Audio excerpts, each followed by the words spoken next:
Okay guys, back for another video. I thought you guys might want to see what the top box looks taken off of the new 2020 Spyder RT. This is with the color matched spoiler or top cover, whatever it's called in the Can-Am accessories. But yeah, that's what it looks like with the top box off. Alright guys, I know a lot of you guys have been making comments and looking for my thoughts on the motorcycle. So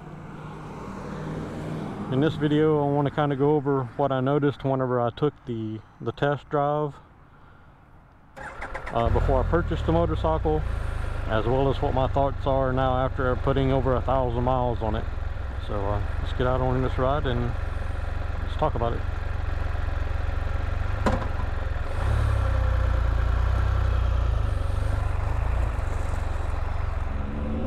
So we were lucky enough to get a chance to ride the motorcycle before we signed any kind of paperwork. Both my better half and I both did a 2-up test drive just to see what the difference was between the 2015 and the 2020. One of the first things we immediately noticed, of course, is the 23-inch footboards definitely make a huge difference on where you can put your feet. Now I'm 5'10", and you know, it's my legs on the 2015 got cramped up pretty bad on really long rides. So far I've been able to move my legs around on these 23-inch footboards, and it's by far much more comfortable for longer rides. Another thing that I noticed while we were on the test ride is on my 2015, the way that the windshield was set up and the way the bike was set up with the top box and everything, I got a lot of back pressure right across my shoulders from where the high pressure was coming back into the low pressure around the driver's position. On this bike I get very little back pressure. You can still tell just a little bit comes from behind, but majority of it, like say around your shoulders and stuff, it's going from front to back just like a normal motorcycle.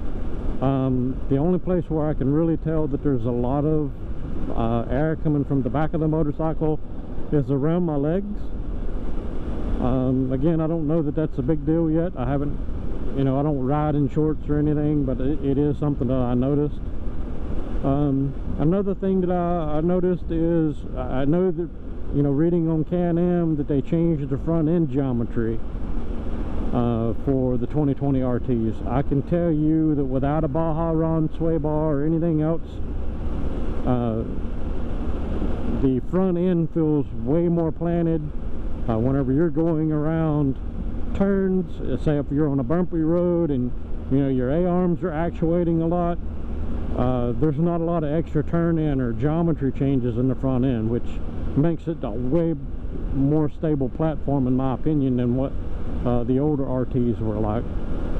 Notice also I don't know if this is the same for the 2018 and 2019 Spyders, but the new transmission and I guess the shift points on my 2015 I used to notice a lot where if you weren't in specific RPM ranges,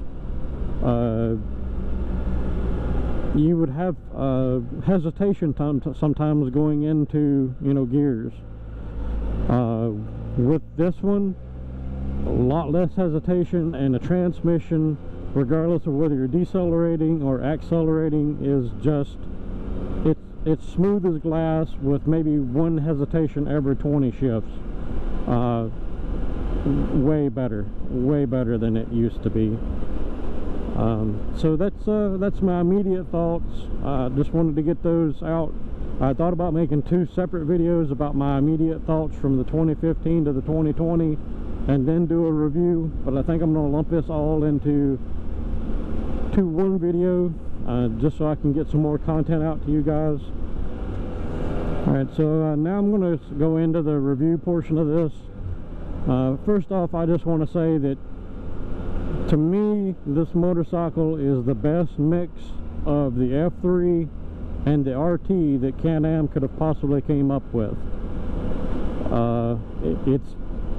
It's got a sportiness to it that my 2015 RT did not have, but it's way more refined than like my father's F3 touring. It's just by far more refined. I mean, I don't know how to make it any more in words. It's just the feel of the transmission, the feel of the suspension. It's just a very, you can tell they put many years and thought into this platform and what they wanted to get out of the Spyder RT name. I really do believe that. So that leads me to first talk about the 1330. Again, I'm comparing this against my 2015 1330 Ace. This new 1330 has a much wider power band. It starts around 3,200 RPMs, and it just pulls as long as you actually want to, you know, keep accelerating. On my 2015, you really didn't get into the RPM band until, say, 37 or 4,000 RPMs, and yeah, I mean, I had no problems with the acceleration with my old one. Just simply wanted to state that this has got a much wider power band, but it's got gobs of power. Even 2 up, you can go 0 to 60 in no time getting on ramps. Another thing, this 2020, again, I touched on it earlier about the new front end geometry. Again, on my 2015, I had a Baja Ron sway bar. Without that sway bar, if you just twitched, you know, the steering a little bit at high speed, especially on the highway running 70-80 mile an hour, it you know, it felt kind of twitchy. This thing, not only is that twitchiness gone, but there's less body roll from the factory without, you know, a Baja Ron sway bar. I'm not saying anything against Baja Ron sway bars. Absolutely fantastic product. I'd recommend them to anybody that's interested. But yeah, from stock, that is not something that I'm immediately forced to consider with this 2020 RT. So just want to get that out there as well. The suspension on the 2020 RT, as opposed to my 2015, this thing just eats up the small bumps, like the tar strips that go across the road on, you know, back roads, highway seams on, you know, concrete. I don't know what they've done, but Jackie told me the other day whenever we were riding 2 up that she doesn't feel any of the inconsistencies in the road that used to really, you know, she really used to feel on the 2015. Again, you don't have the, you know, the softer, firmer, you know, air shock system. This is all automated and taken care of on the 2020s, and beyond the air system changes, I don't know what else they've changed to the suspension to make that so, but it absolutely, like this is a back road, it feels like I'm riding on glass compared to my 2015. Another thing with the air suspension system, on my 2015, you would always hear it, the pump come on and off whenever we were riding 2 up, you know, releasing air and then pumping the airbag back up. On this one, I've yet to hear the air pump come on. I know that it's releasing air and I know it's recompressing it.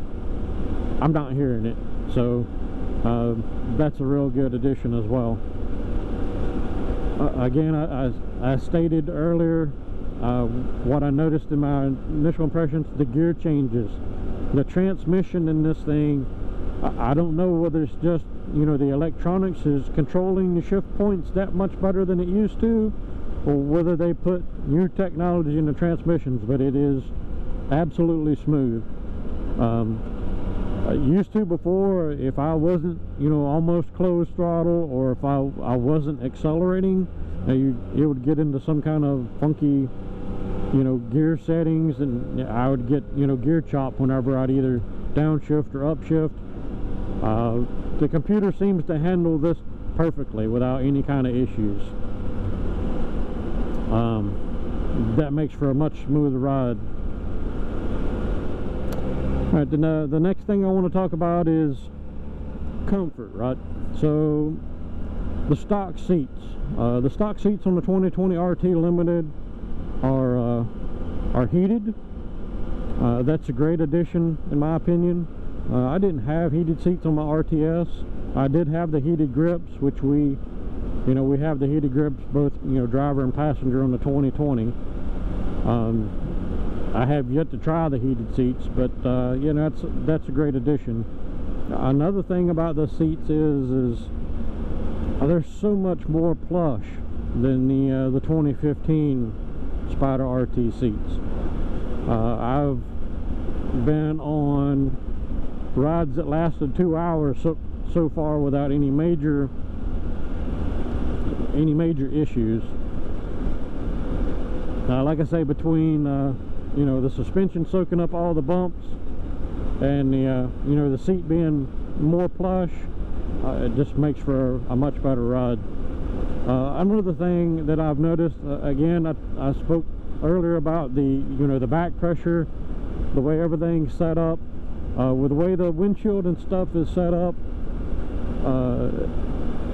Like I said, there's no back pressure for me. But as far as a passenger, Jackie told me the other day that whenever we were out riding, on my 2015 RT, she said whenever she would have her hair down hanging outside of her helmet, that her hair was always, you know, flopping around and hitting her helmet. On this one, even in the down position, she can ride with none of that air chop or anything else around her head. And even if I put the windshield up on this 2020, she gets little to, you know, no air rushing around her helmet, which she says even quietens her helmet up a lot. Now normally, you know, in this motovlogging, I'm wearing a Scorpion EXO, I think it's R710, that I bought specifically to do motovlogging. But normally whenever we're riding 2-up or we're just riding around town, I'm wearing an LS2 Rebellion, what they can classify as a 3/4 helmet. And on my old RT, you know, the air noise coming into the helmet could be a lot at times, especially if you're, you know, on a little highway jump or anything of that sort. So yeah, I mean, there's little wind blades and stuff that are all over this 2020 RT, so you can definitely tell that Can-Am have had this thing in a wind tunnel. They're doing a really good job of keeping the rider and the passenger protected as far as you know, bad or dirty air. So that's a really good thing that I enjoy as well. So yeah, I mean, in the you know, over 1,000 miles that I've had this Spyder so far, I've been amazed by the technology advancements in just the last, you know, 5 years as far as the RT is concerned. This new remodel or revamp or whatever you want to call it, I really do think that Can-Am has pretty much hit this one out the park. I mean, they've got a great product, and they've just built upon, you know, the other products that they've got. Like I said, the RT, the F3, all that stuff. I mean, they've you know, just the amount of knowledge they've gained in the last 5 years has made this an extremely good overall product. A couple of things that I do want to bring up that I think that everybody should know going into looking at a 2020 Spyder RT is, for any of you shorter riders, And again, I'm 5'10", so any of you shorter riders, to me the bar placement is about a half an inch or an inch too far forward than what I would prefer.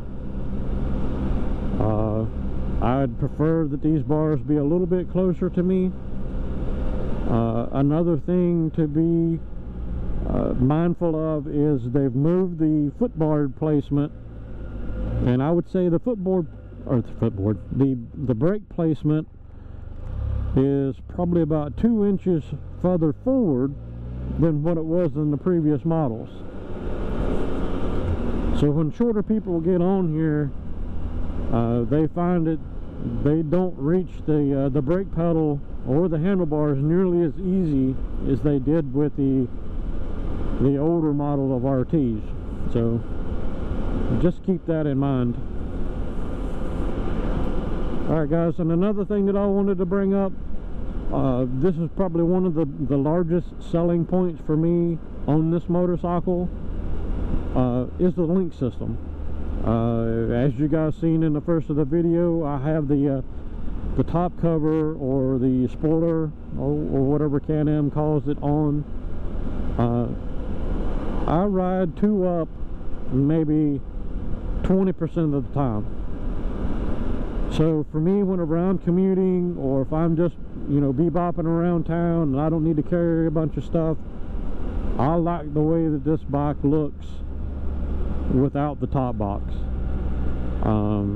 I just think it looks sleeker. I think it looks better. I mean, there's nothing to say that the top box doesn't look good. Just to me, it looks like it's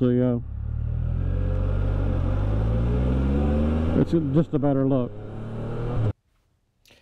Alright guys, I'm sitting here editing a video and just figured out that I didn't put a summary to how I felt in the review.